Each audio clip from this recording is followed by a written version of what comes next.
ॐ नवीन नीरदश्यामं नीलेन्दीवरलोचनं वल्लभी नन्दनं वन्दे कृष्णं गोपालरूपिणम्।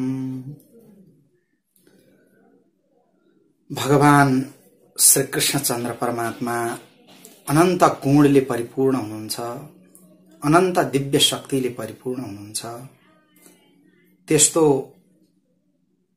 परम आराध्य प्रभु भगवान श्री कृष्णका चरणारविन्दमा म हार्दिक नमन गर्दछु, जसको दिव्य मंगलमय विग्रह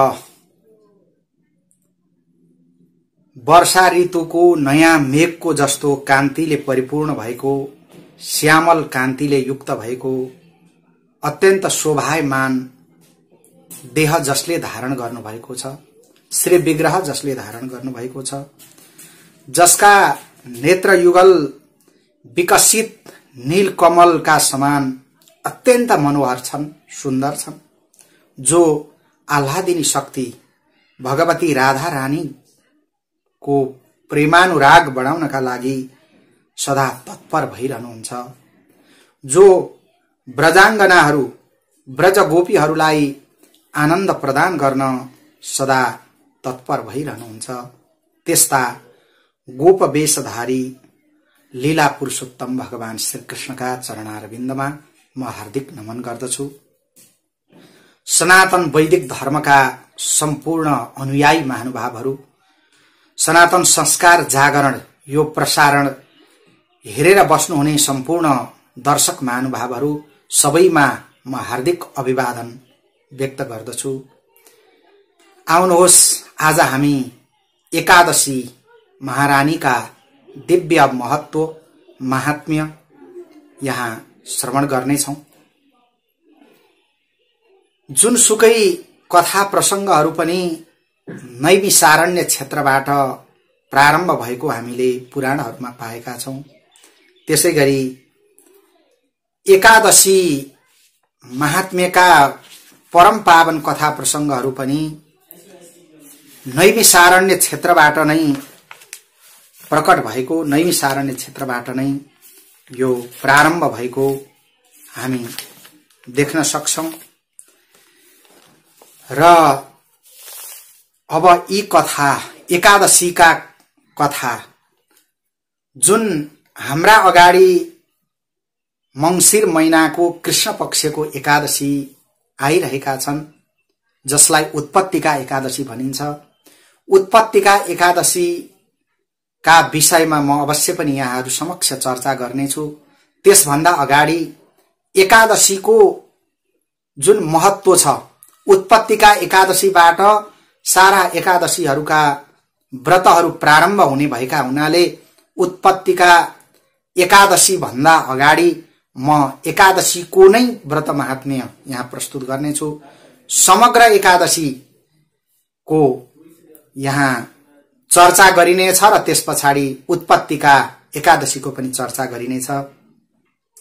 कुनै समयको कुरा हो, नैमिषारण्य क्षेत्रमा शौनक आदि गरिएका 88,000 ऋषिहरू सत्संग गरेर बस्नु भएको थियो। विश्वको कल्याण होस्, विश्वले भगवत प्राप्ति गर्न सकोस्, यस्तो कामना गरेर विश्व शान्ति यज्ञ जस्तो गरेर उहाँहरू बस्नु भएको थियो।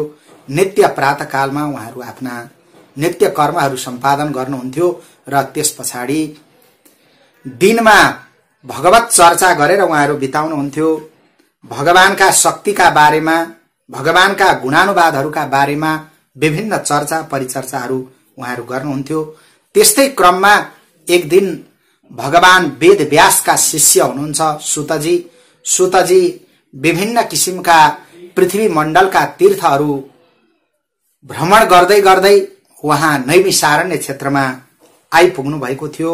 सुतजीलाई देख्ने बित्तिकै शौनकादि ऋषिहरूले ठूलो स्वागत सत्कार गर्नुभयो, उच्च आसनमा लगेर उहाँलाई राख्नुभयो र त्यसपछाडि उहाँको अगाडि हात जोडेर शौनकादि ऋषिहरू भन्नुहुन्छ, हे सुतजी, हजुरले हामीलाई धेरै कथा प्रसंगहरू सुनाउनु भयो, भगवानका गुणानुवादहरू पनि सुनाउनु भयो, मोक्ष मार्गका विषयमा पनि सुनाउनु भयो।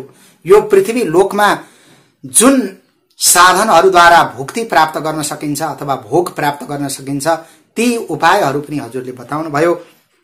अब आज हामी हजुरका मुखारविन्दबाट एकादशी महारानीका व्रत महात्म्य हामी सुन्न चाहन्छौं भनेर ती शौनकादि ऋषिहरूले जब यस्तो प्रार्थना गर्नुभएको थियो, सारा शौनकादि ऋषिहरूका बीचमा अत्यन्त सुशोभित भएर उच्च आसनमा सुतजी बस्नु भएको थियो। जसरी निर्मल आकाशमा सारा तारा गणहरूका बीचमा चन्द्रमा अत्यन्त सुशोभित हुनुहुन्छ, त्यसैगरी सुतजी अत्यन्त सुशोभित हुनुभयो र उहाँ भन्न लाग्नुभयो, हे ऋषिगणहरू, हजुरहरूले अत्यन्त उत्तम प्रश्न गर्नुभएको छ, उत्तम जिज्ञासा गर्नुभएको छ। किनभने ठूला ठूला ऋषि महर्षिहरू जो विश्वको कल्याण चाहनुहुन्छ, जो विश्वलाई भगवत उन्मुख गराउन चाहनुहुन्छ, त्यस्ता ऋषि मुनिहरूले बताउनु भएको। त्यसैगरी महाभारतका प्रसंगमा भगवान श्रीकृष्णले अर्जुन आदि गरिएका पाण्डवहरूलाई बताउनु भएको जुन एकादशी व्रतको महात्म्य छ, मैले आफ्नै गुरु वेदव्यासबाट यी महात्म्य श्रवण गरेको थिएँ। यी महात्म्य म यहाँहरूलाई पनि सुनाउने छु, यहाँहरू अत्यन्त सावधान भएर सुन्नुहोला भनेर सुतजी एकादशी व्रतको महत्व यहाँ बताउन लाग्नुभयो। सुतजी भन्नुहुन्छ, हे शौनकादि ऋषिहरू, यहाँहरू अत्यन्त सावधान भएर सुन्नुहोला, किनभने प्रत्येक वर्षमा 12 महिना हुन्छन्। 12 महिनामा 15 दिनमा आउने एकादशी गर्दाखेरि 24 वटा एकादशी हुन्छन् र त्यसैगरी अढाई वर्षमा मलमास भनिन्छ जसलाई, अथवा अधिक मास भनिन्छ, पुरुषोत्तम महिनामा पर्ने 2टा एकादशी समेत गरेर जम्मा 26 वटा एकादशी हुन्छन्। ती 26 वटा एकादशीहरू यहाँहरूले पालन गर्नुहोला, व्रत गर्नुहोला। प्रत्येक एकादशीको महत्व त्यत्तिकै उत्कृष्ट रहेको छ भनेर उहाँले सम्पूर्ण एकादशीहरूका नाम पनि यहाँ उल्लेख गर्नुभएको छ। पहिलो उत्पन्ना एकादशी भनिन्छ, जसलाई उत्पत्तिका भनेर भनिन्छ। उत्पत्तिका एकादशी नै हाम्रो अगाडि अहिले उपस्थित भएका हुनाले उत्पत्तिका एकादशीका बारेमा पनि हामी चर्चा गर्नेछौं। त्यसैगरी दोस्रो एकादशी मोक्षदा एकादशी हुनुहुन्छ, तेस्री एकादशी सफला हुनुहुन्छ, चौथो पुत्रदा, त्यसैगरी पाँचौं षट्तिला एकादशी, त्यसैगरी छैठौं जया एकादशी, सातौं विजया एकादशी, आठौं आमलकी एकादशी, नवौं पाप मोचनी एकादशी, 10औं कामदा एकादशी, 11औं बरुथिनी एकादशी, 12औं मोहिनी एकादशी हुनुहुन्छ। त्यसैगरी 13औं एकादशीका रूपमा अपरा एकादशी हुनुहुन्छ, 14औं एकादशीका रूपमा निर्जला एकादशी, 15औं मा योगिनी हुनुहुन्छ, 16औं मा देवशयनी हुनुहुन्छ, जसलाई हरिशयनी एकादशी भनेर पनि भनिन्छ। हरिशयनी एकादशीका रूपमा सम्पूर्ण वैदिक सनातन धर्मका अनुयायीहरू हरिशयनी एकादशीको व्रत अत्यन्त श्रद्धापूर्वक गर्नुहुन्छ। यसरी देवशयनी एकादशीलाई नै हरिशयनी एकादशी भनेको हो। त्यसैगरी 17औं एकादशीका रूपमा पुत्रदा एकादशी, 18औं एकादशीका रूपमा पवित्रा एकादशी, 19औं अजा एकादशी, 20औं हरिपरिवर्तिनी एकादशी, जुन एकादशीमा भगवान नारायणले, भगवान श्रीकृष्णले कोल्टो फेर्नुहुन्छ भन्ने यस्ता परम पावन प्रसंगहरू आएका हुन्छन् यी महात्म्यमा, जसलाई हरिपरिवर्तिनी एकादशी भनिन्छ। 21औं एकादशीमा इन्दिरा एकादशी हुनुहुन्छ, 22औं मा पापाङ्कुशा एकादशी, 23औं मा रमा एकादशी र 24औं एकादशीमा देवोत्थानी एकादशी, जसलाई हरिबोधिनी एकादशी भनेर भनिन्छ।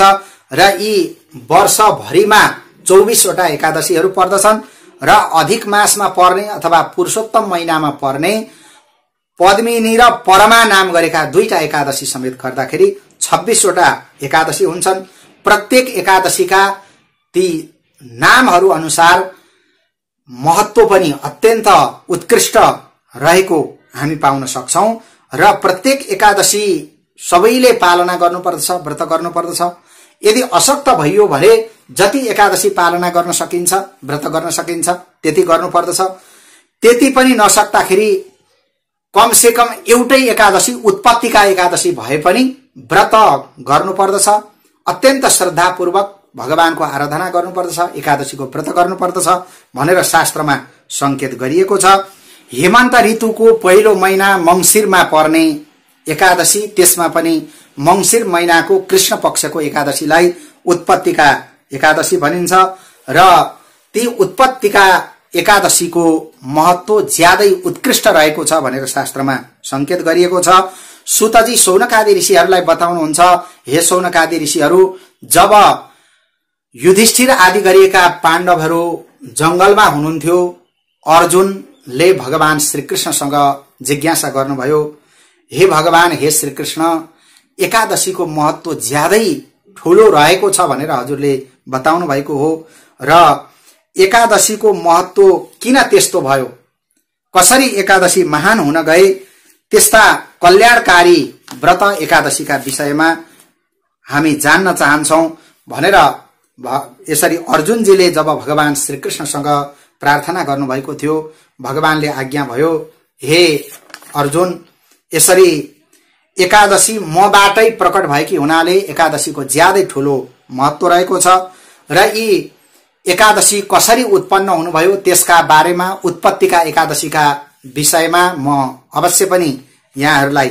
बताउने छु र उत्पत्तिका एकादशी व्रत गर्दाखेरि अथवा अरु एकादशीहरू जुनसुकै एकादशी पनि व्रत गर्दाखेरि दशमीका दिन नै यसरी हविष्य इत्यादि मात्रै भोजन गरेर पवित्र भएर रहनु पर्दछ र एकादशी तिथिका दिन पूर्ण रूपमा उपवास बस्नु पर्दछ, भोकै रहनु पर्दछ, भगवानको आराधना गर्नु पर्दछ, गुणकीर्तन गर्नु पर्दछ र द्वादशी भोलिपल्ट मात्रै व्रत पारणा गरेर यसरी भोजन आदि गर्न सकिन्छ। ब्राह्मणहरूलाई दान दक्षिणा दिएर मेरो व्रत परिपूर्ण होस् भनेर यस्तो कामना गर्दै ब्राह्मणहरूलाई पनि भोजन गराएर अन्तमा आफूले भोजन गर्न सकिन्छ।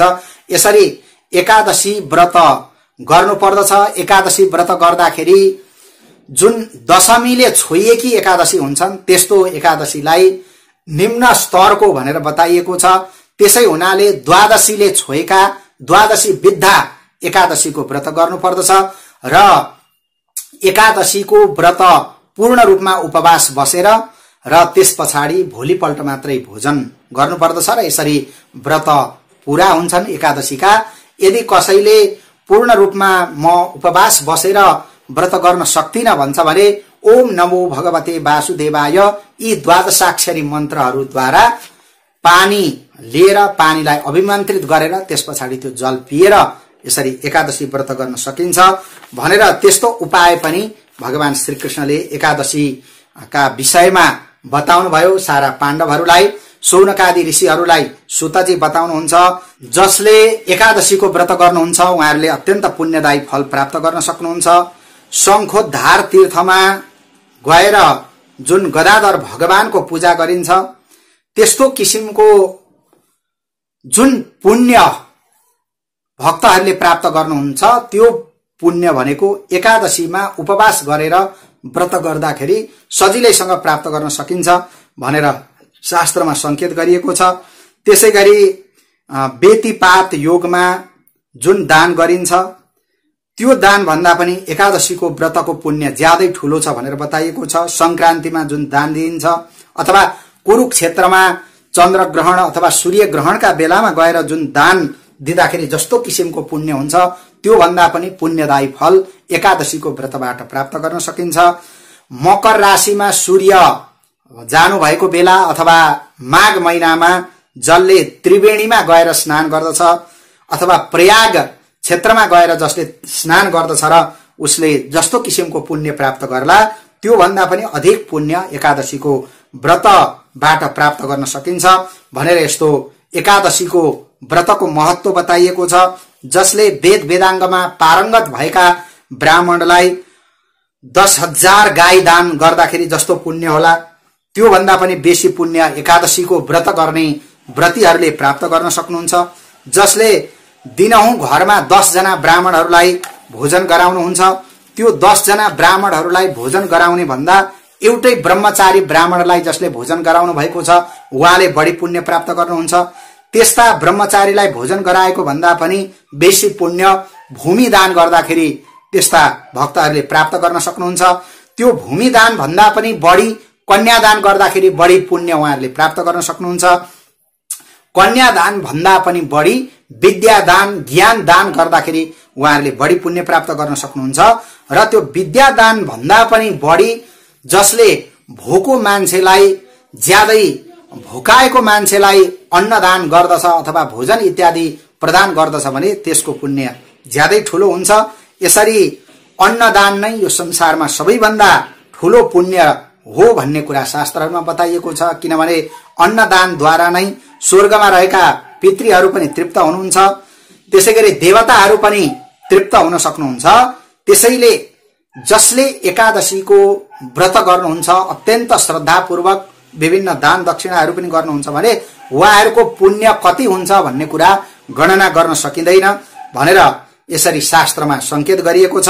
अत्यन्त पुण्यदायी फल उहाँहरूले प्राप्त गर्न सक्नुहुन्छ।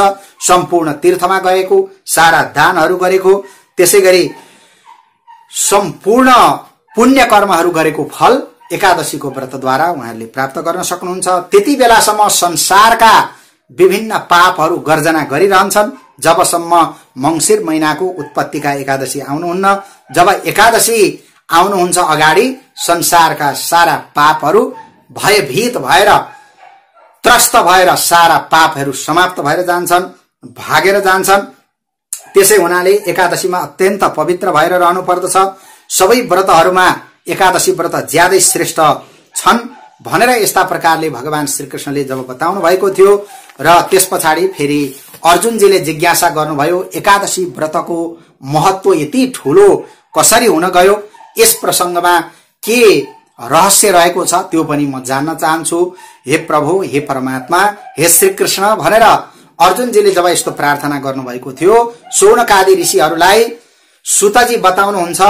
भगवान श्रीकृष्ण पनि अत्यन्त प्रसन्न हुनुभयो र त्यसपछाडि अर्जुनजीलाई उत्पत्तिका एकादशीको प्रसंग, जुन एकादशीको उत्पत्ति हो, एकादशीको त्यो उत्पत्तिद्वारा नै एकादशीको महत्व प्रष्ट हुन्छ भनेर भगवान श्रीकृष्णले अर्जुनजीलाई त्यो उत्पत्तिका एकादशीको प्रसंग यहाँ बताउनु भएको छ।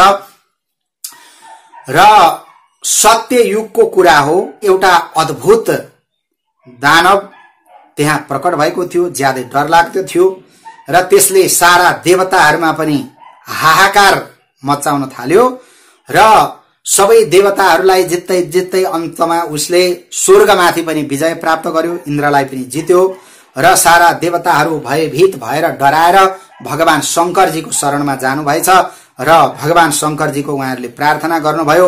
भगवान शंकरजीले सम्पूर्ण कुराहरू जब थाहा पाउनु भएको थियो उहाँले देवताहरूलाई सम्झाउनु भयो, हे देवताहरू, सम्पूर्ण विश्वको कल्याण गर्नका लागि सदा आफ्ना भक्तहरूको रक्षा गर्नका लागि तत्पर रहने भगवान नारायणको शरणमा हामी जानुपर्दछ।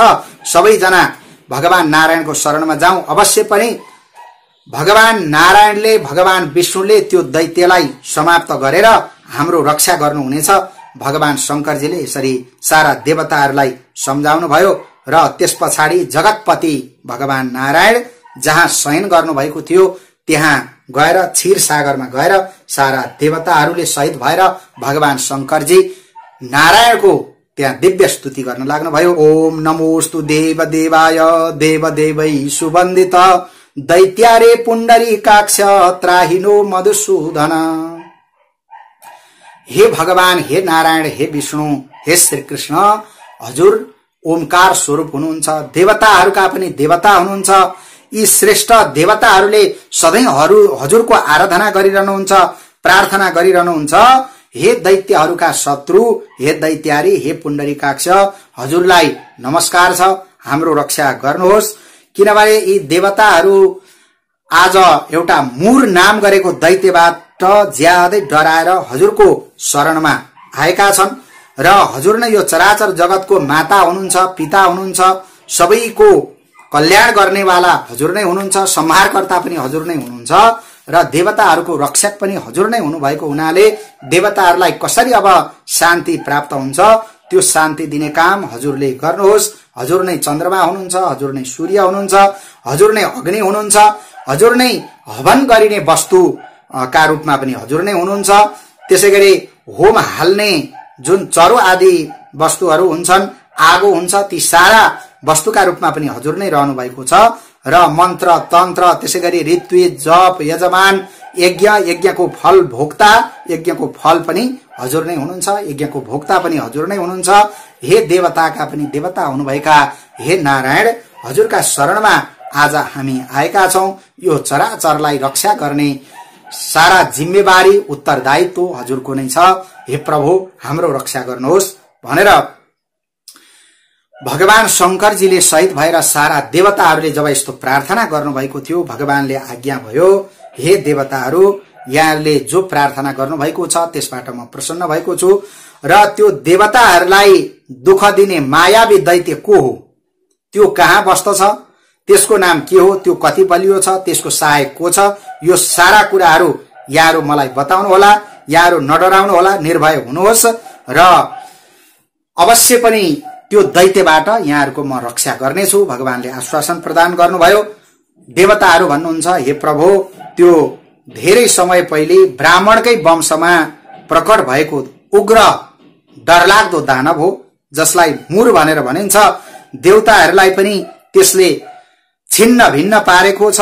नाडी जंग नाम गरेको जुन प्रख्यात दानव थियो, ज्यादै डरलाग्दो दानव थियो, त्यो दानवको पुत्रको रूपमा यसरी मुर नाम गरेको त्यो असुर प्रकट भएको छ, जसले चन्द्रावती नाम गरेको शहरमा राज्य गरेको छ। तर सारा देवताहरूमाथि पनि त्यसले कब्जा गर्यो। सारा देवलोकहरू, इन्द्र, अग्नि, यम, वायु, ईश, सोम, निऋति, वरुण सबैको लोकमा गएर उसले कब्जा गरेको छ, सबैलाई त्यहाँबाट भगाएको छ। यसरी हामी देवताहरू त भागाभाग भएर पृथ्वी लोकमा जानु परिरहेको छ भनेर जब यसरी देवताहरूले त्यो मुर नाम गरेको दैत्यको बारेमा बताउनु भएको थियो, भगवानले आज्ञा भयो, हे देवताहरू, अब तपाईहरू नडराउनु होला। तपाईहरू गएर त्यो चन्द्रावती नगरमा गएर त्यसलाई हाँक्दिनुहोस् र म पनि आउनेछु र त्यसलाई समाप्त गरिदिनेछु भनेर भगवानले जब यस्तो आश्वासन प्रदान गरिबक्सेको थियो, देवताहरू पनि खुसी हुनुभयो। त्यस पछाडि देवताहरू पनि विभिन्न किसिमका शस्त्र अस्त्रहरू लिएर त्यो मुर दानवसँग युद्ध गर्न भनेर चन्द्रावती नगरमा जानुभयो। मुर दानवले पनि जब देवताहरू युद्ध गर्न भनेर आएको कुरा थाहा पाएको थियो, उसले पनि सारा दैत्यहरूलाई साथमा लिएर आएर युद्ध गर्न थाल्यो।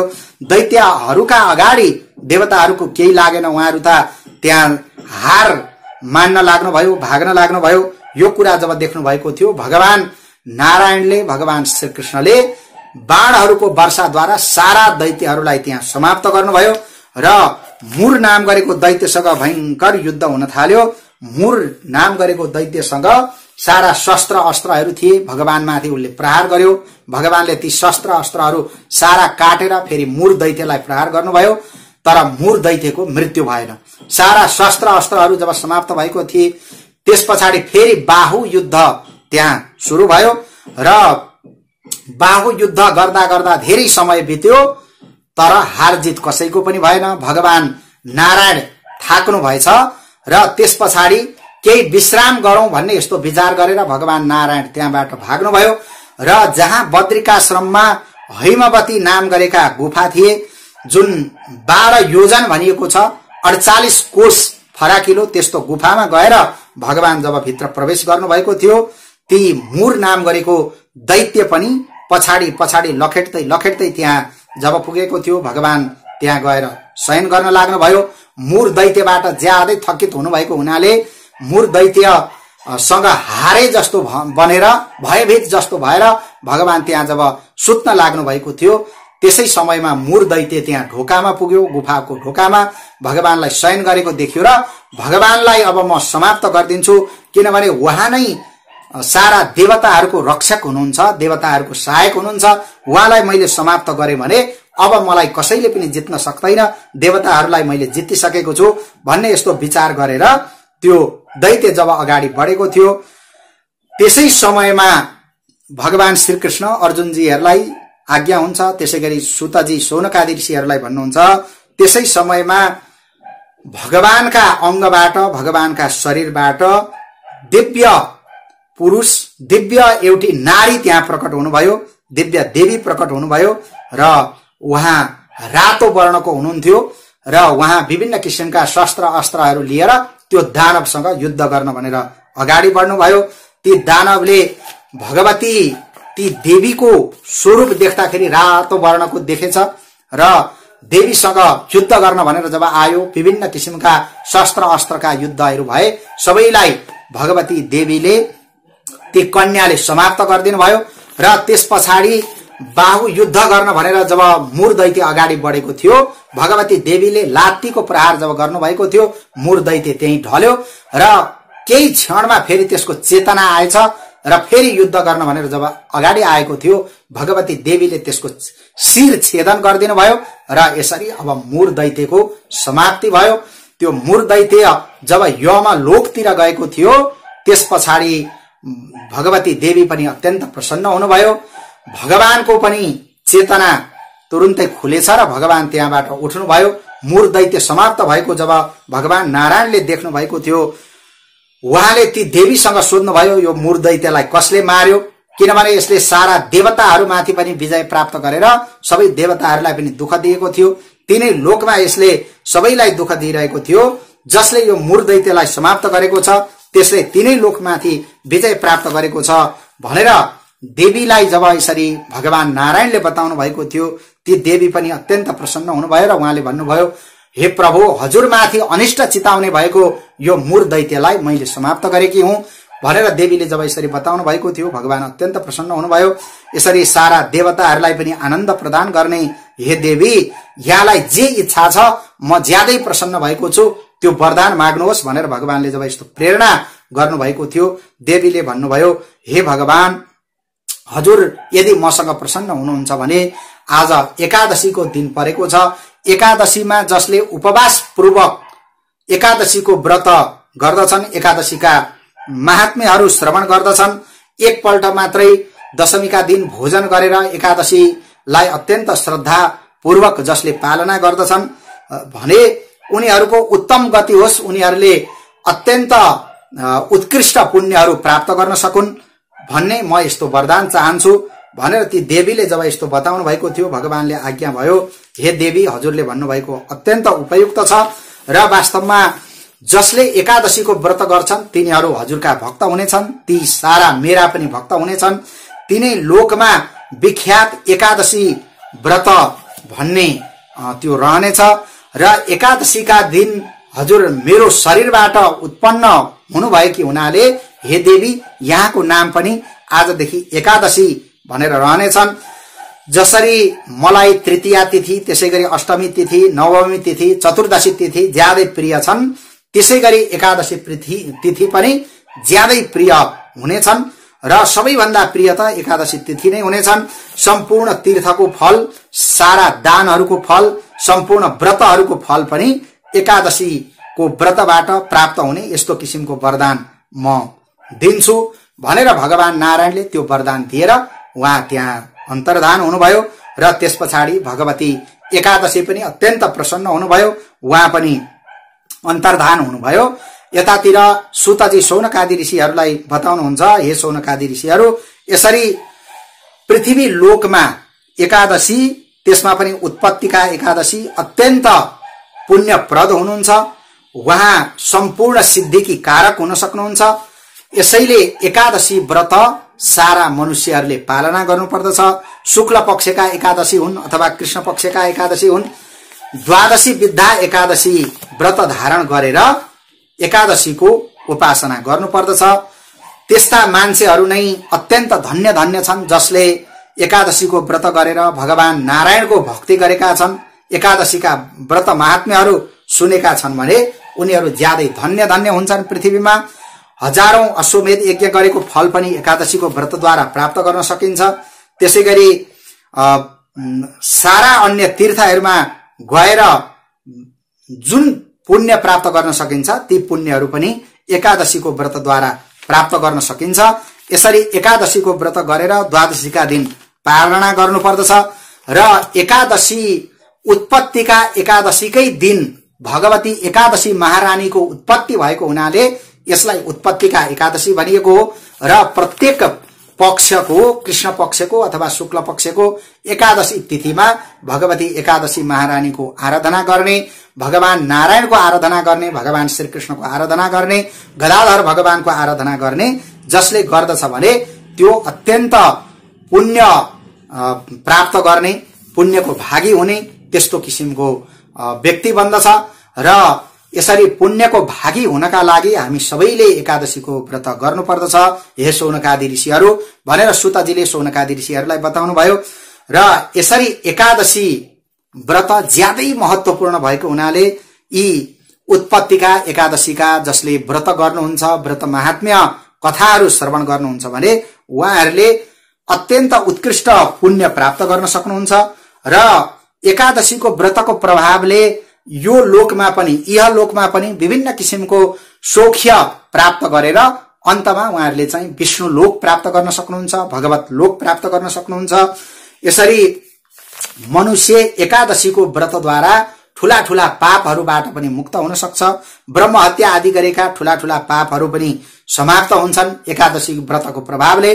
यसमा कुनै किसिमको शंका मान्नु पर्दैन, किनभने भगवानका भक्तहरूका लागि, भगवानका जो उपासना गर्ने उपासकहरूका लागि एकादशी भन्दा ठूलो व्रत संसारमा अरू कुनै हुन सक्दैन, ठूलो धर्म संसारमा अरू कुनै हुन सक्दैन भनेर यसरी एकादशी व्रतको महात्म्य बताइएको छ।